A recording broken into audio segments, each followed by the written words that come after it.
Hello.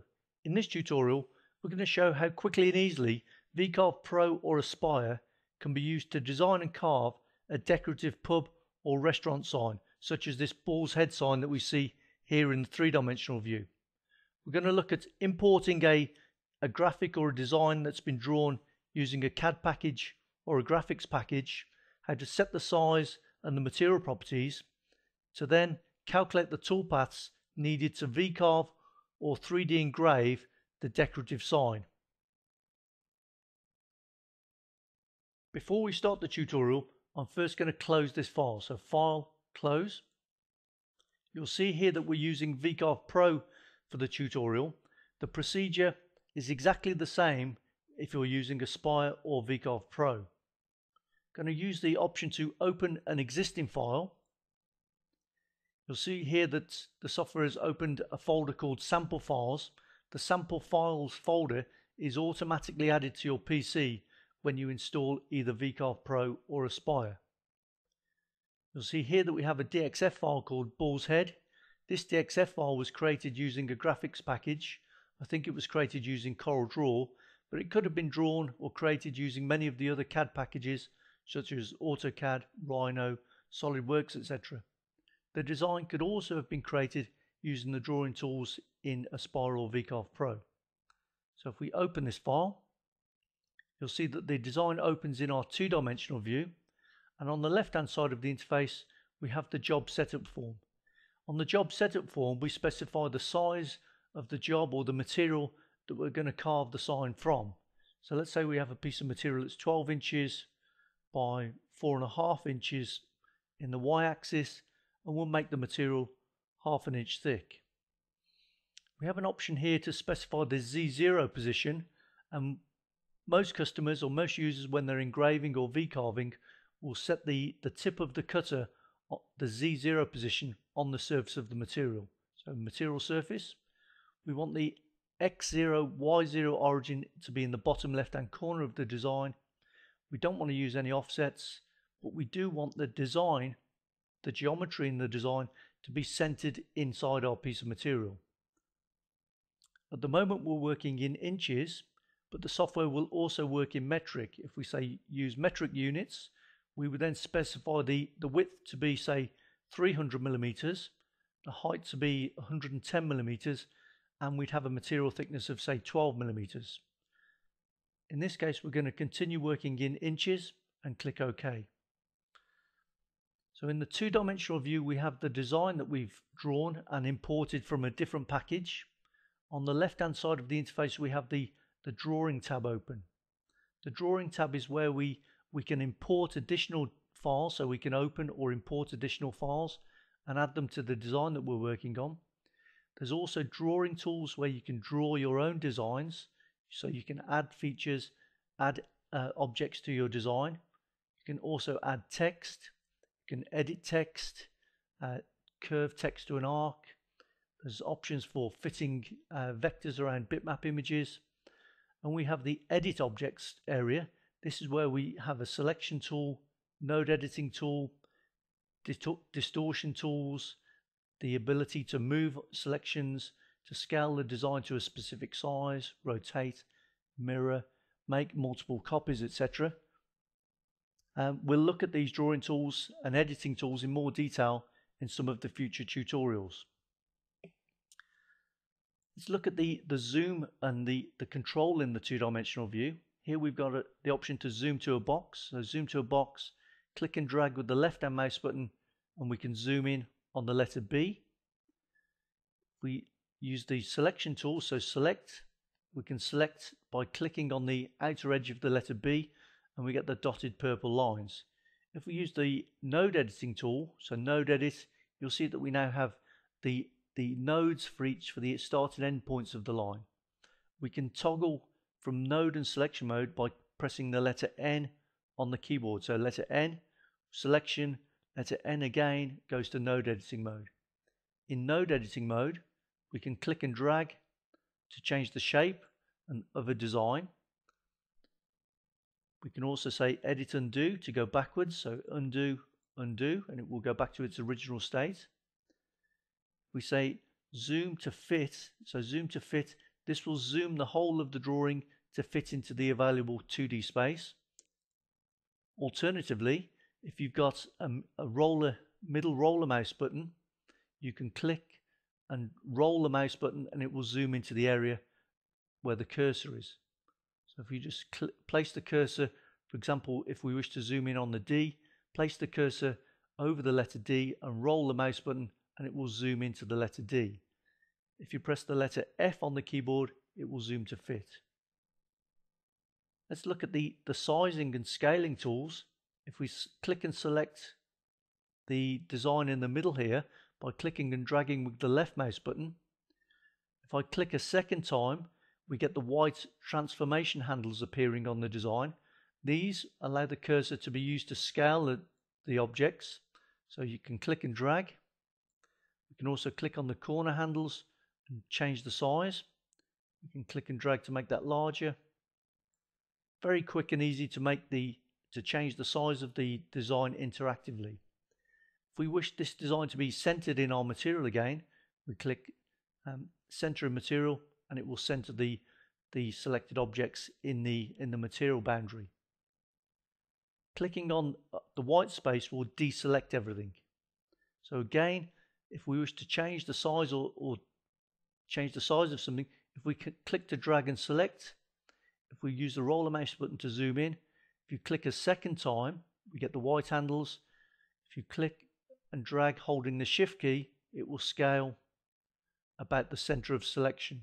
So again, click and drag on the white handle top right hand corner with the shift key selected and we can make it larger. Edit undo, we'll put it back to its original position. Then zoom to fit, so we see everything in the two-dimensional view.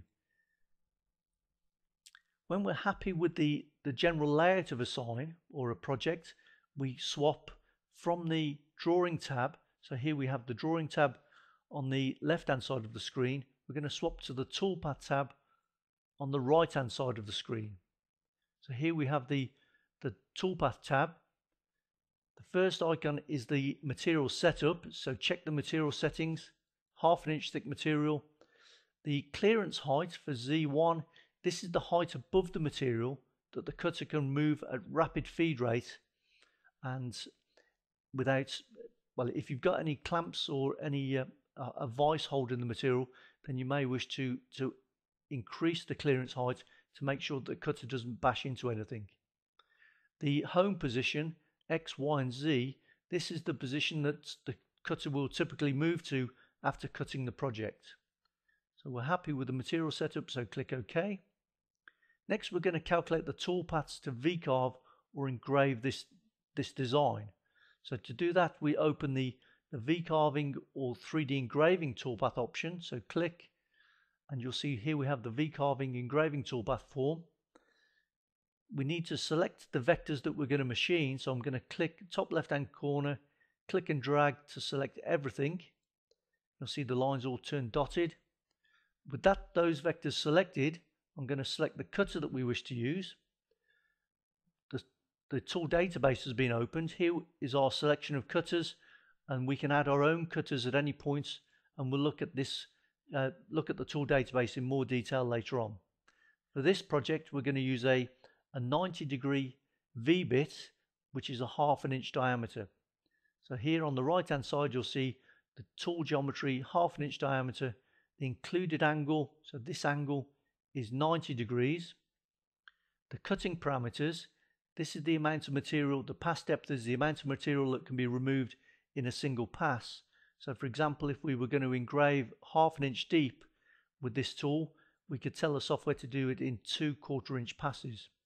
There's also options for the pass step over and the clearance step over when roughing.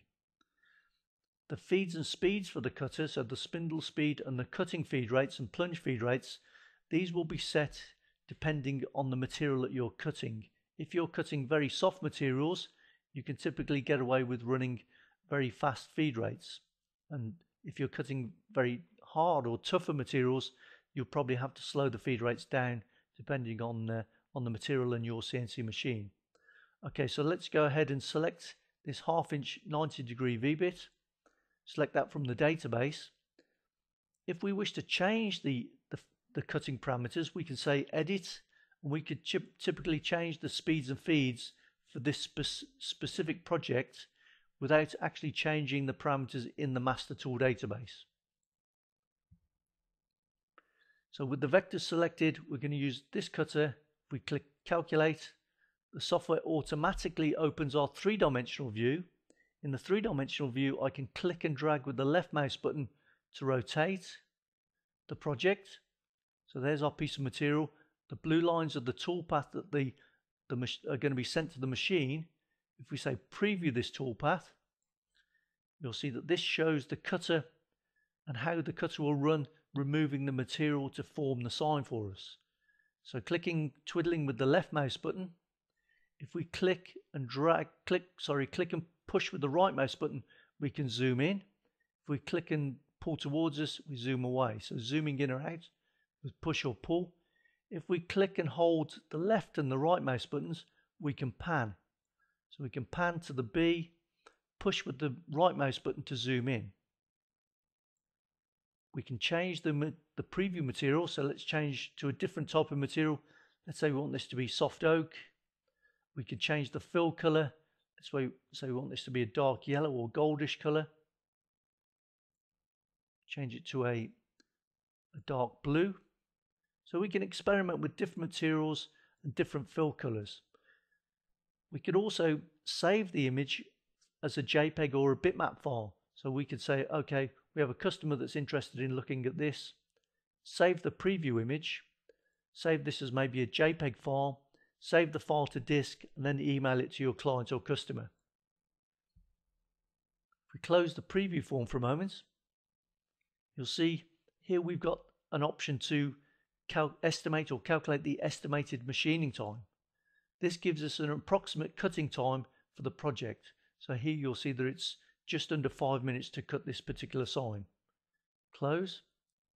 When we're happy with the results, we then save the toolpath ready for running on the CNC machine. So save the toolpath. Select the post processor for our CNC machine. So if you're running Mach 3, you'd use the Mach 3 post processor. If you're running a standard G-code based control, you'd probably say, okay, let's use the G-code ARCS, the inch version.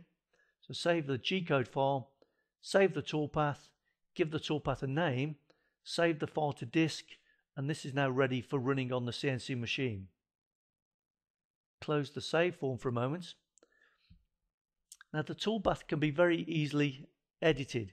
If we say go back to the drawing tab on the left hand side of the interface, so swap to drawing, here we've got two options to split the screen. We could say, okay, we want to tile the two-dimensional view and the three-dimensional view.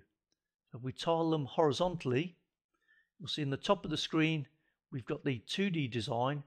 In the bottom of the screen we've got the three-dimensional view. Let's say we wish to edit this design, so I'm going to select the outer rectangle. I'm going to use the node editing tool, place the cursor over this vertical span, and you'll see that the little triangle has a little squiggle appears underneath the selection cursor. If I click the right hand mouse button, say convert this to an arc, we zoom out a little bit, you'll see there we've got our arc. I can click and drag the arc back onto the design. If we do the same on the right hand side, right hand mouse button, convert to arc, click and drag.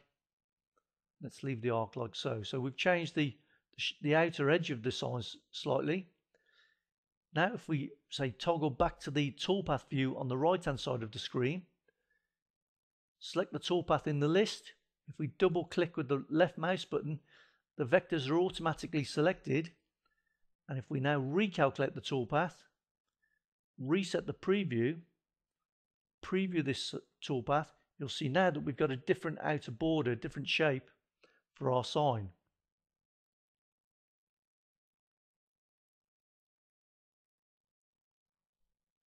Close the preview form. If you have a very large monitor, a very wide monitor, it's possible to have both the drawing tab and the toolpaths pinned open at the same time. So with this, if we click in the two-dimensional view, press the letter F, it will zoom to fit. In the three-dimensional view, we can twiddle, we could change the preview materials as we've already discussed. So click and zoom, select a different material, select a different fill color, like so. When you're happy with the project, we'd recommend that you save it to disk so it can be edited at any time in the future. So we would say File, Save As, give the file a name, and then it can be opened at any time in the future, and you will have the design as it was modified, and the toolpath will also be there, so you can recalculate the toolpath if necessary. Thank you for listening to this tutorial.